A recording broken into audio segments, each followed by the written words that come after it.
Maybe charity will find you. Maybe it might. Well, hello, my friends, and welcome back to Red Dead Redemption 2. In yesterday's video, we found Charles again, and he's at camp with us, which is awesome. And in today's video, we're going to go back to camp and probably do Uncle's quest. But on the way, I ran into this blind... Penny for the blind? Yes, blind stranger. I'm sorry, Rachel and I are having Penny difficulties. For the blind? Yes. I'm going to get it off. Are you going to give me another fortune? Penny for the blind. Yes. Yes, I'm trying. I'm really trying, sir. Penny for the blind. It won't let me. Penny for the blind. It seriously won't let me.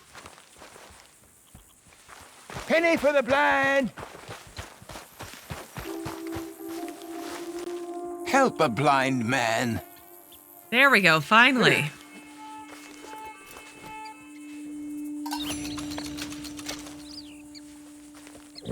You're a fool, fiend, but not so much of a fool as you think, nor such a fiend. The past is done, and the future yet to come. All right. Well, I'll have to take your word for it. Bye. I feel like that took way too long. Go. All right, he's like, I'm out. So, John is foolish, but not as foolish as he could be. Or as he thinks he is. And he's a fiend, but he's not as fiendish as he thinks he is. Thank you. Means we're morally gray, is that what you're saying? It's not where the big tree is it? No, it's past the big tree.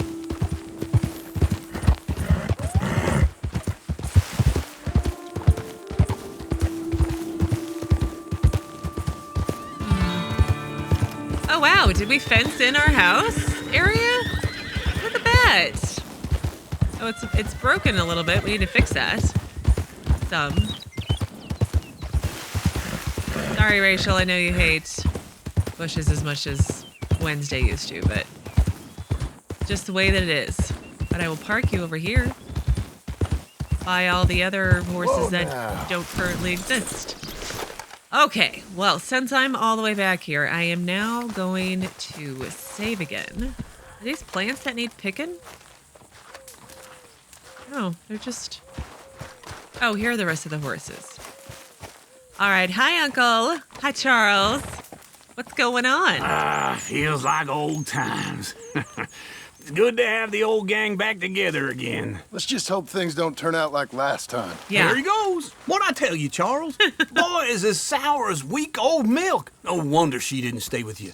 Not even a retired $2 whore would stay with you. That's the goddamn truth. Now, you used to be decent company, but now you're worse than a snake with a toothache. All he does is whine. Excuse me? Oh, don't get all angry. It ain't gonna change nothing. You're hopeless. And I mean that literally. You got no hope. I mean, look at you. Look at this place. Your dream home. I've had better nightmares than this dream. Oh, darling Abigail, I've changed. Come live with me in an outhouse I wouldn't ask my worst enemy to take a shit in. What are you trying to say? It's awful. It's a dump. The house has gotta go. Get some self-respect, you miserable sack of shit. Build a house a lady'd set foot in. The place just needs a woman's touch. It needs leveling. No woman would touch this place. He's accurate. Now, I reckon these horses can have it down in a minute. Here, come on. Tie that end around the horses. You loop that end around there. Horses will pull it clean down. We good? I think so. All right. Well, let's get going. Now just pull. You got Lean this, back. John? Yep. I'll go when you do. Okay. On me. That's why the horses were over here. Should we not have moved all of our stuff?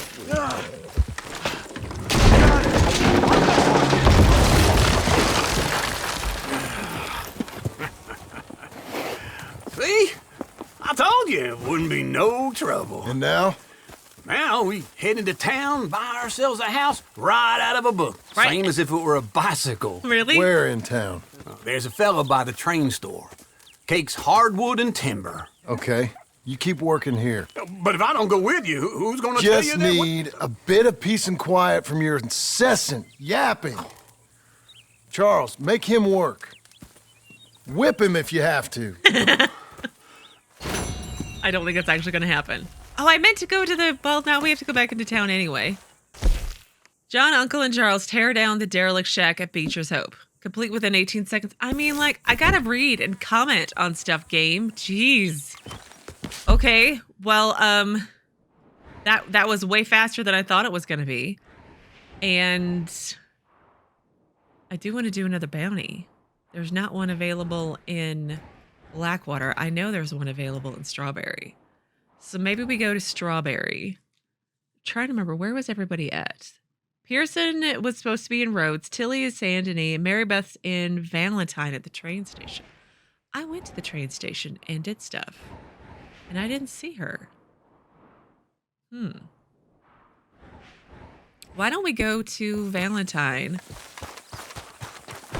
I don't know why I keep going to Rachel when I can just come over here and fast travel. I don't want to see any of this sheet metal here when I'm back. You won't see me here neither, because I will have worked myself into the ground. Here's hoping.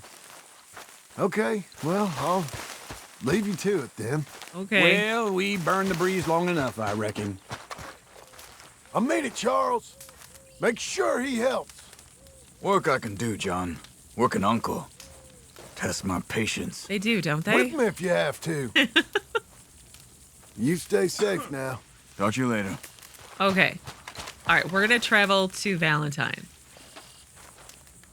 And see if we can find Mary-Beth at the train station. And then after that, we'll go to Strawberry and do a bounty. And then after that, we'll see what time it is. I keep forgetting to feed John. Just like I kept forgetting to feed Arthur. And he keeps losing weight.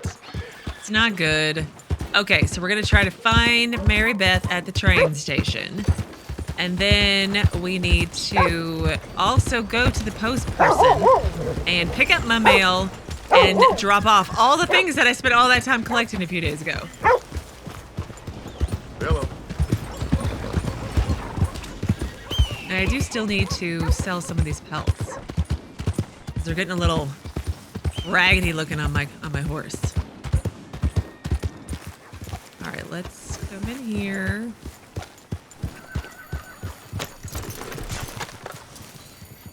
All right. Who's this then? I'll try to find Mary-Beth first.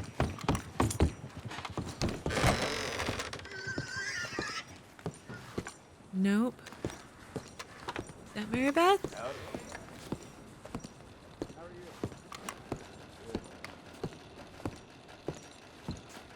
Hi, miss. That's not Mary-Beth. There she is! There she is! I see her! Mary-Beth. John? John, is it you? How the hell are you? I'm very well. How are you? Good. Yeah, Abigail, is she? she's well. Jack's growing up. Sweet boy. Not anymore. But he's okay. How are you? I'm well. I write now. Silly romances, but it's fun. Oh, it's such fun. Do you? My pen name is Leslie Dupont. It's sort of French, sort of ambiguous. Well, the books are unambiguously awful, but they sell. Good for you. I'm so proud. I still think about you all. That was quite a time. Yeah. Yeah. Arthur saved my life before he passed. I don't talk about him much, but I think about him. Me too. And Dutch? Ran off someplace. All aboard! Such a shame. Last call! Oh, anyway, John, I better get on my train. It's really lovely seeing you. Oh, here. It's for you. Thank you. Take care now. Bye! Bye, Mary-Beth. That was it? Really?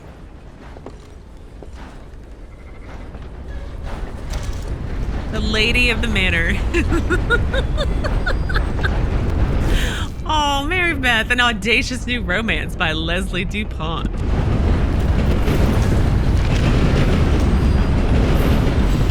Chapter 6, A Twist of the Knife of Time. Susan Gray, the Lady of Leicester, stared at the highwayman, her bosom heaving, her heart pounding in her chest, her flintlock dueling pistol ready to put a bullet clean between his eyes. David Vincent, the infamous Black Knight, the most wanted man in England and France, smiled. He was not nervous. He was never nervous when faced by beauty. There we go. The woman's anger and rage excited him. I'm sorry about your husband, my lady, he said mischievously, but it was a fair fight. A fair fight, she gasped. You shot him in the back. I never did, but we shall come to that later. He winked at her. You murdered her husband and now you're flirting with her? Ew. She raged, yet even in her anger, she felt something else welling up inside her. A pain even worse than grief. A reality that has punished women since the dawn of time. Love. Susan was in love with a murderer. Her husband, bad man that he was, lay not yet cold at her feet, and already she was in love with this black-hearted killer? Seriously? The feelings were too much for her. She would never admit them to anyone. Vincent, with his infinite reserves of cunning, saw these truths written on her face instantly and knew everything entirely. He smiled. This smile angered him, and she decided this smile angered her, rather, and she decided at that moment that rather than give in to love, she would fight it. She would destroy David Vincent in order to stop loving him. She looked calmly at her gun. I'm afraid, Mr. Vincent, that I can forgive many things in a man, but shooting people in the back is not one of them, she said calmly. Yet just at that moment, the moment of truth, when a man and a woman stand before each other, there was a shout from outside. Both the widowed lady and the handsome highwayman looked at the door. This is Her Majesty's police force, said the voice. It was, of course, Mr. Mellon, the dogged, soulless embodiment of all that would crush a person's spirit, the king's worst enforcer. But you said Her Majesty, but now it's the King's? You know what? It's fine. The most hated and feared man in all England. Mr. Vincent, if you do not come out from there, I shall kill you and everyone you hold dear. The voice made them both shudder. They knew it to be true. Calmly, David Vincent proved beyond all doubt that whatever else he may be, he was no gentleman. Take off your dress, he muttered. Now, she gasped, while my husband is not yet buried and the law await outside, I will marry you and make a real woman of you yet, my lady, winked the highwayman. But right now, if we are to escape the gallows, I just need to borrow your dress. Do not worry, I will not look. Quickly, she slipped out of her elegant yellow silk gown and was left humiliated in just her petticoats. The highwayman stole a glance at her beautiful figure, then grabbed the dress. Madam, drape yourself in this cape while I demonstrate that it is not me that our dear friend Mr. Mellon wants to kill, but you. Me? She gasped. You, with you and your husband dead at my hands, he can install himself as the Lord of Leicester. I don't think that's how that works. As the Lord of Leicester. Your beautiful niece shall become his wife. Well, maybe that way, yeah. He spoke, and she saw that he spoke the truth, in the way that people who speak only truth know of truth. What? Terrible, but I love it. But she hates him, she blustered, her pretty petticoats blowing slightly in the beautiful evening breeze. All the better. Now watch this, said the handsome highwayman knowingly. While the beautiful and imperious lady shivered in her petticoats, her hair disheveled, her bosom heaving. Of course her bosom's heaving. Her spirit unbroken, the handsome highwayman took the dress and put it on a mop that was fortuitously lying nearby. He stuck the mop and dress out the castle's window so that in the darkening light, the mop's hair resembled Susan's own beautiful head of lavicious. I'm saying the word wrong. Anyway, beautiful curls. In the darkened light of night, all that would be seen were the elegant folds of yellow silk from the beautiful gown, standing proudly and erect, only not draped across the heaving bosom of Susan Gray, but attached to a mop. At once, 5 shots rang out from below, and the gown was reduced to rags. Vincent turned to our heroine. Now will you trust me, madam? I am a thief, a murderer, a sinner, and your only hope of survival. Follow me. I don't believe a word of it, the lady spluttered. In all her heart, she knew it was true. England was in the grip of evil. A madness had got the people by the throat, and she, Susan Gray, born a peasant and risen up to a lady of the manor, she whose heart was that of a proud woman who bowed to no man, she must save this nation, really. To do so, her only hope was to trust this man, whom she hated almost as much as she loved. I'm sorry. It's so ridiculous. I love it. There was no choice. It was that or have her head cut off and give up her family in the manor house. Yet still part of her wavered. Then a voice from below made her mind up for her. Is she dead, Vincent? Called out a treacherous police inspector. I know you're up there. Come out calmly, and we can avoid too much further nonsense. I will spare you if you come out forthwith. The king has said I may pardon you if you so choose. Soon this whole castle will be mine. David Vincent smiled and led the lady away across the rooftop of the castle to safety in the islands. Oh my God, that was awful. But like, it's so awful, it's like entertaining. I see your friend. I'll help you out presently. Okay, do I have a bounty to pay off? Oh, I really hope I don't. Oh, did you need something else? I don't know. Pay bounty? Be a lot easier for you once you're all square. Yeah, we'll pay. It's fine. I got loads of money now anyway. Okay, so let's receive mail. $100? I wonder who that came from. Oh, that must be from cigarette cards, it looks like. Ginseng elixir, another $50. Special horse medicine. All right, well, let's send mail. What you got for me to send? So I have cigarette cards of prominent Americans, cigarette cards at Gems of Beauty, Vistas of America, World's Champions, Famous Gunslingers, and Marvels of Time. I have 4 more cards I need to get. You have my word. This will reach where you want it to go. And then I have the last of my dinosaur bones are being sent off. I'm very happy I'll take about all care of this one for you. Done. 9 of 12. Yeah, 3 more sets, but Thanks, mister. which ones are still left? Oh, collect my reward from Deborah McGinnis. Oh, wonder where is she like on the map?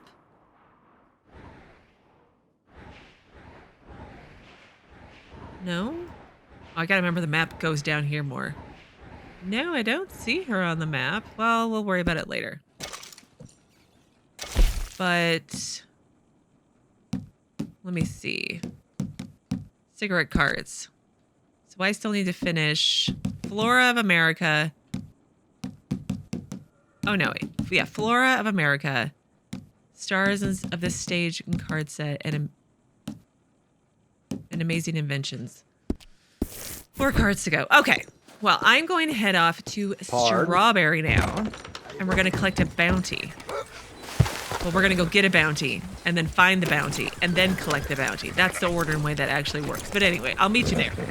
All right, we are in Strawberry. Is there any paper to be bought? Hey, mister. Hi, mister. Hi. I'm guessing there's not because... No, there's not.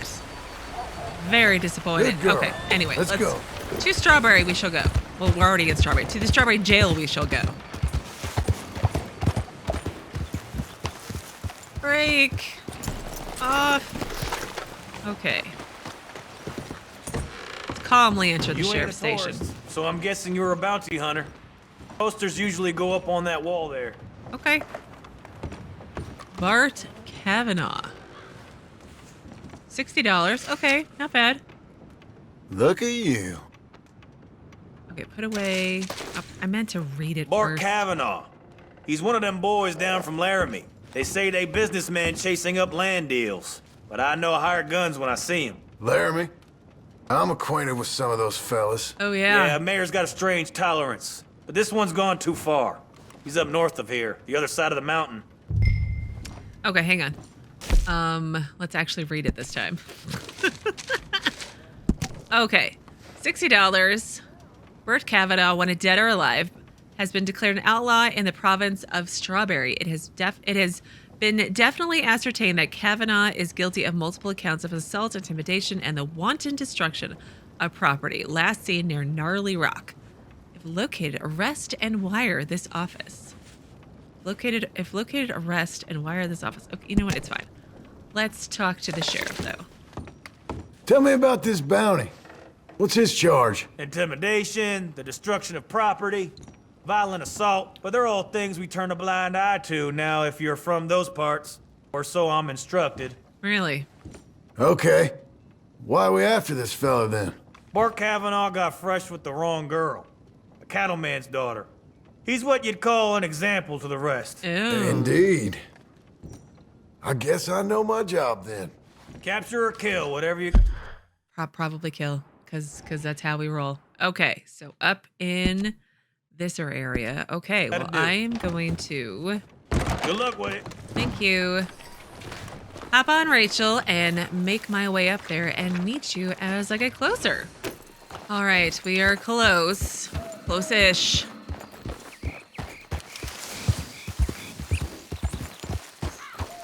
Can we go, please, Rachel? Locate Bart Cavanaugh. He's wanted dead or alive.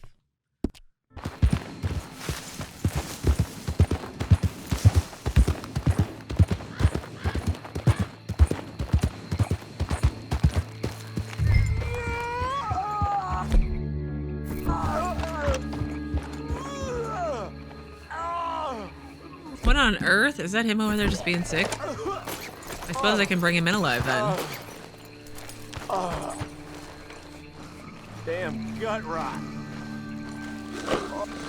Stinks of bounty hunter to me. Get him, fellas. Hog time, quick! Died today, did you?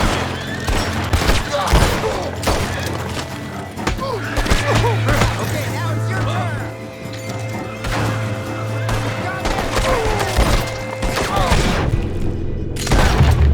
You're gonna pay for this. Oh, let's try to get him alive. You're done, man. Hog tie. Calm yourself! Can I? Yes, I did it. Get your damn hands off me. All right, let's pick him up. All right, horses. I like how Rachel's just kind of hanging out. Like, why are they freaking out all of a sudden? Big mistake. Oh, I can't wait to kill you. Mm-hmm. Don't know who you think I am, but I ain't done nothing. Okay, sure. Oh, John lost his hat. What Gotta kind of fix that. coward ambushes a feller in his sleep? Thanks for making it so easy for me. Wish they was all as dumb as you. Anything happens to me, you're a dead man. Ain't you heard of the Laramies? Yeah, Oh, I yeah. have. We've met. They'll get me out, and when they do, we're real good at finding people. I really couldn't feel less intimidated by you, Bart. My stomach's turned something rotten. Can you take it easy? Nope. I really don't feel good. And I really couldn't care less. I think I'm going to be sick. Spill any of your guts on my horse, I'll spill yours on the ground. I'm just as fine taking you in dead. Okay. That's better. Real charmer, ain't you? What were you fellas drinking anyway? Some hillbilly rot gut. It was real fun. Until it wasn't. These ain't even my clothes. Last thing I remember, we caught a rat in a boot, and we're all pissing in it. Well, at least you can go to the gallows knowing you've led a full life, Bart. Oh, God, no. This boot's wet. It's coming back to me now. Sock full of piss. Worst day of my life. And you saved the worst for last. You're real lucky I was indisposed. Yeah, Sure it I was. can only imagine you at your sharpest. This is why I want to catch them alive. They have silly conversations on the way back. He peed in his own boot. Or he put on a boot that everybody else peed in because he was that drunk. I mean, either or, it was pretty awful, I think, right? Come on, don't do this. Let's work something out. No, I don't think we're gonna work anything out. I'm gonna work it out to where I go get paid and you get hung until you're dead.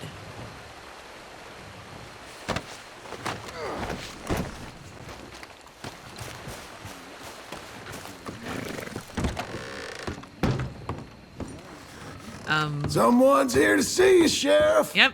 Bart Cavanaugh. Put him down in one of the cells. You know who I am, Sheriff? You know who's protecting me? I hope you're sweating, because you're going to feel it for this. It's your boss who got you brought in, you dumb bollock. Now shut up.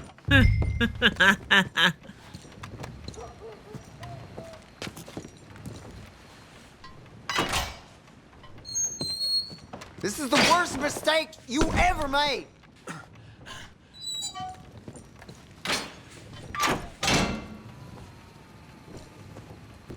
I mean, John can make a career of this, right? Being a bounty hunter.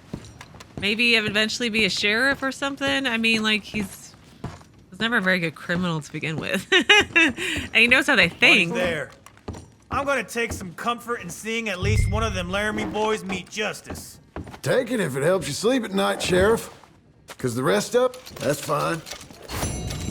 Rest of them, they're dead. No more posters going up here for a while. Mayor don't... Mayor doesn't like something. All right, Brett Cavanaugh, I got $60 for it. The way it looks. We are a tourist town, after all. Okay, sounds great. All right, well, I do have some time left today, so why don't I look at my newspapers? Because I don't think I have enough time to do Sadie's quest, and I really don't want to start that just yet. Okay, so romance novel proves bestseller. It's Mary-Beth, overnight success author Leslie Dupont's fourth tome, proving very successful. The thrilling romance novel Lady of the Manor, the one we just read today, published under the pen name Leslie Dupont, is difficult to find in bookshops owing to its massive popularity, especially among young girls and the elderly. Her novels have arguably been read by more people than anything that has been produced by any contemporary writer, although critics dislike her work enormously. Miss Dupont's books are lurid and steamy and weave tales of licentiousness and thievery, love and deceit, murder and mayhem, lust and despair. It is claimed many of her tales are from the author's own torrid past, although Miss Dupont has never herself commented. It has been alleged that she once consorted with outlaws and gunslingers on the frontier. She has always been unwilling to corroborate these rumors. Well, she's probably smart about that. Bounties beware, Langton is hot on the trail. From the words of those he's chased down, James Langton is relentless, cunning, and fearless, known for his sizable fortune and 10-gallon hat. The bounty hunter from New Austin is the best in the country, running down outlaws and flushing out bandits. With a small army now working for him, law enforcement are happy to hand over their dirty work to Langton and his crew. He captured the Dillard brothers with the help of a pair of twin prostitutes. He killed Cecile Montgomery while he sat trapped on the commode. Sheriffs say crooks beware, Langton is coming for you. Okay, man's a tropical enemy. Germs of laziness. Hookworm plagues warmer climates. For many years, the lethargy of residents in the South was thought to be due to the germ of laziness. It is now known that the anemia that plagues warmer climes of the United States is the direct result of a parasite that lives in the gut known as hookworm. A major outbreak occurred in 1902 in Cornish mines and in the coal mines of France, Germany, and Belgium. The affliction is quite common. The worm is half an inch long and its mouth armed with teeth. This is so disgusting. They attach by the thousands to the inside of the intestines, sucking blood, moving from place to place, and leaving bleeding wounds subject to infection. As to how the affliction takes place, there is by no means unanimity of opinion by medical men. Some think it occurs by penetration of the skin on dirt floors or fouled drinking water. The malady is especially a scourge to residents of the Philippines and Puerto Rico, whose residents' health and welfare we are now responsible for. Radio Miracle. Music transmitted through the air. Ships receive broadcast. Written dispatches from the coast of Massachusetts report a novel experiment transpired recently. Using an experimental alternator transmitter at Branch Rock, technicians broadcast radio signals carrying the music from a phonograph record of Handel. The transmission was intended for shipboard radio operators at sea, especially the Navy, who have taken to the new technology for daily transmissions of time signals and weather reports via Morse code. The scientists working on the radio experiment hail it as a new dawn in entertainment and foresee a day where Bible devotionals and hymns are transmitted into the home for families to enjoy. I mean, among other things, right?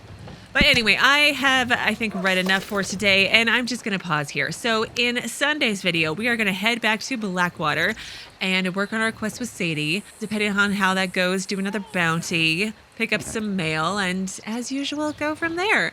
But as always, thank you so very much for watching. Please do keep yourselves safe, and I will see you again on Sunday with another new Red Dead Redemption 2 video.